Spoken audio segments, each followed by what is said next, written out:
পবিত্র নগরী মক্কায় গত এক মাসে ওমরা পালন করেছেন ১,৩৯,৭২,৭৮০ জন, যা পূর্ববর্তী সময়ের তুলনায় ১,২১,০০,০০০-এর বেশি।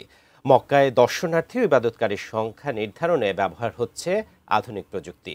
সৌদি আরবের মক্কা নগরী থেকে বিস্তারিত জানিয়েছেন সহকর্মী এম এ সামাদ।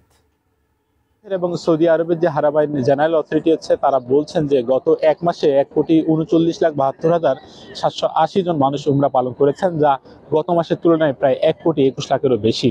এবং এই পবিত্র নগরী মক্কা এবং যে মদিনা রয়েছে, এখানে যে পরিমাণ মানুষের বিচরণ হয়েছে, যা গত মাসের তুলনায় ১ কোটি বেশি পেরিয়েছে। অর্থাৎ আল্লাহ রাব্বুল আলামিনের কাছে গুনাহ মাফের জন্য, নিজের আত্মশুদ্ধির জন্য এই যে উমরা পালন করে থাকা হয়। এবং বিশেষ করে আত্মশুদ্ধির জন্য এই উমরার কিছু নির্দিষ্ট কাজ রয়েছে। তার মধ্যে রয়েছে যে এখানে তাওয়াফ করতে হয়, তাওয়াফের পাশাপাশি সাফা এবং যে মারওয়া আছে, সেই সাফা এবং মারওয়া পাহাড় যে সাই করতে হয়। এছাড়াও যে আরো কিছু ইহরাম বাঁধা সহ যে কাজগুলো রয়েছে, এই কাজগুলো করার জন্য প্রতিনিয়ত এখানে কিন্তু মুসলমান যারা রয়েছে তারা এখানে যে পবিত্র যে কাবা শরীফ রয়েছে, কাবা শরীফে তারা আসেন। এখানকার যে হারমাইন জেনারেল অথরিটি রয়েছে তারা তাদের জায়গা থেকে বিভিন্ন ধরনের আধুনিক প্রযুক্তি ব্যবহার করে তারা এই জনসংখ্যা এবং ভিড় কোনো ধরনের সমস্যা যাতে না হয়, এই যে ক্যাপাসিটি তারা তৈরি করেছে। এবং তারা এই জনসংখ্যা রোধ, কিভাবে গতি নিয়ন্ত্রণ করা যায়, কিভাবে মেনটেন করা যায়, এই জন্য আধুনিক প্রযুক্তির মধ্য দিয়ে কিন্তু তারা এই যে হারমাইন জেনারেল অথরিটি রয়েছে তার মধ্যে তারা কাজ করছে।